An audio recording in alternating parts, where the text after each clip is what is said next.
Hi class, it's time for the next chapter of Matilda and it's called Lavender.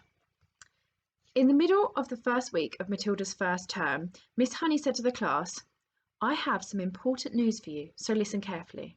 You too, Matilda, put that book down for a moment and pay attention." Small, eager faces looked up and listened. "It is the headmistress's custom," Miss Honey went on, "to take over the class for one period each week. A period is a lesson. She does this with every class in the school, and each class has a fixed day and a fixed time. Ours is always 2 o'clock on Thursday afternoons, immediately after lunch. So tomorrow at 2 o'clock, Miss Trunchbull will be taking over from me for one lesson. I shall be here as well, of course, but only as a silent witness. Is that understood?" "Yes, Miss Honey," they chirruped. "A word of warning to you all," Miss Honey said. "The headmistress is very strict about everything. Make sure your clothes are clean, your faces are clean, and your hands are clean. Speak only when spoken to. When she asks you a question, stand up at once before you answer it. Never argue with her. Never answer back. Never try to be funny. If you do, you will make her angry, and when the headmistress gets angry, you had better watch out." "You can say that again," Lavender murmured. "I am quite sure," Miss Honey said, "that she will be testing you on what you are meant to have learnt this week, which is your 2 times table. So I strongly advise you to swat it up when you get home tonight. Get your mother or father to hear you on it."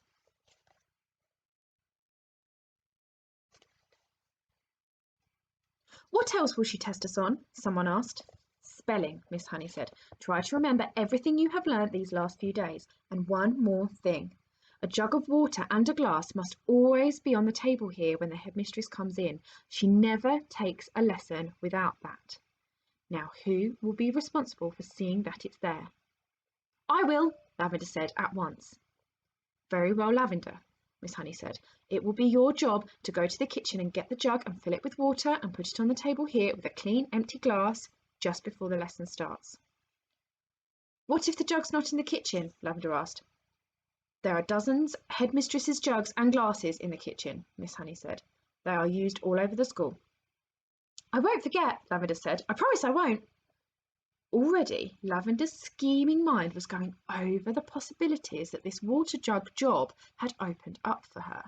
She longed to do something truly heroic. She admired the older girl, Hortensia, to distraction for the daring deeds she had performed in the school. She also admired Matilda, who had sworn her to secrecy about the parrot job she had brought off at home, and also the great hair oil switch which had bleached her father's hair. It was her turn now to become a heroine, if only she could come up with a brilliant plot. I wonder what she's going to do. On the way home from school that afternoon, she began to mull over the various possibilities, and when at last the germ of a brilliant idea hit her, she began to expand on it and lay her plans with the same kind of care the Duke of Wellington had done before the Battle of Waterloo. Admittedly, the enemy on this occasion was not Napoleon, but you would never have got anyone at Cruncham Hall to admit that the headmistress was a less formidable foe than the famous Frenchman. Great skill would have to be exercised, Lavender told herself, and great secrecy observed if she was to come out of this exploit alive.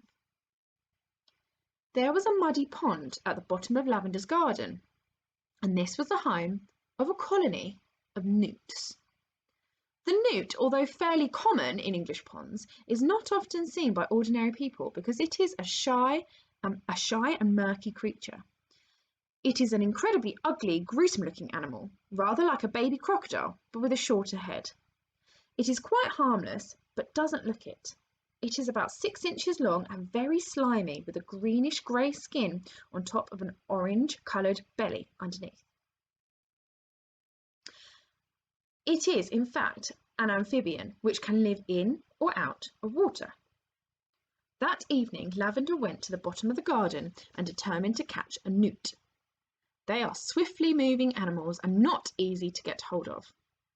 She lay on the bank for a long time, waiting patiently until she spotted a whopper. Then, using her school hat as a net, she swooped and caught it. She had lined her pencil box with pondweed ready to receive the creature, but she discovered that it was not easy to get the newt out of her hat and into the pencil box. It wriggled and squirmed like quicksilver, and, apart from that, the box was only just long enough to take it.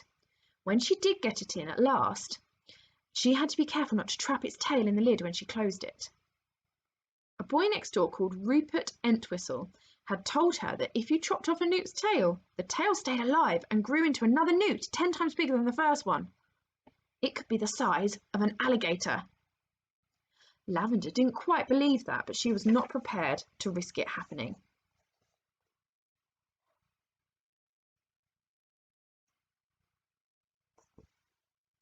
Eventually, she managed to slide the lid of the pencil box right home, and the newt was hers. Then, on second thoughts, she opened the lid just the tiniest fraction so that the creature could breathe. The next day, she carried her secret weapon to school in her satchel. She was tingling with excitement. She was longing to tell Matilda about her plan of battle.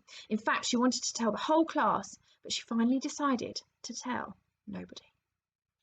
It was better that way, because then no one, even when put under the most severe torture, would be able to name her as the culprit.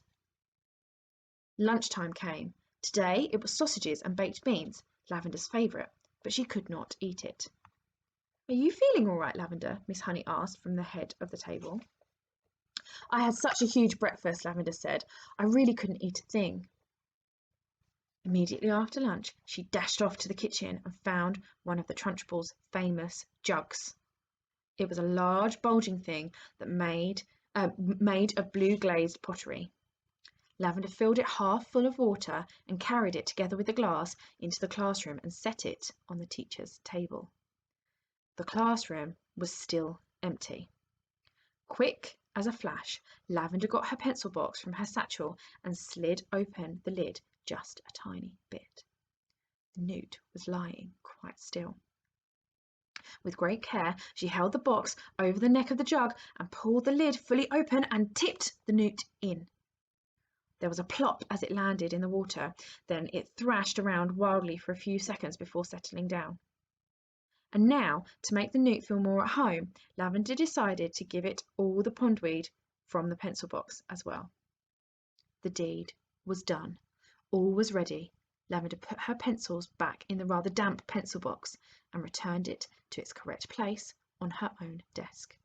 Then she went out and joined the others in the playground until it was time for the lesson to begin.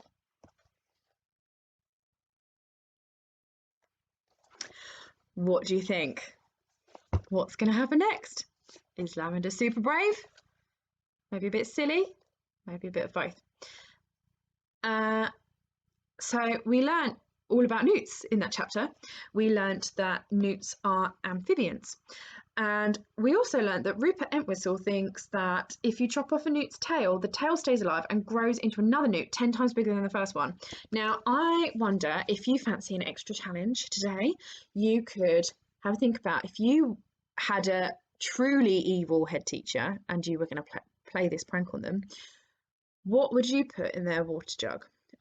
Maybe you could look up another kind of animal and find out a bit about that. Maybe another amphibian, maybe another kind of animal. Maybe you could look up the newt, find out a bit more about it, and find out if that is really true, and if it really does, if its tail gets chopped off, if it really does grow into another newt. See what you can find out. The next chapter is called The Weekly Test. So I'm guessing Miss Trunchbull is going to take the class to give them their weekly test, and we will see what happens with Miss Honey's class and the water jug, Miss Trunchbull, and Lavender and Matilda. I will see you next time, my class.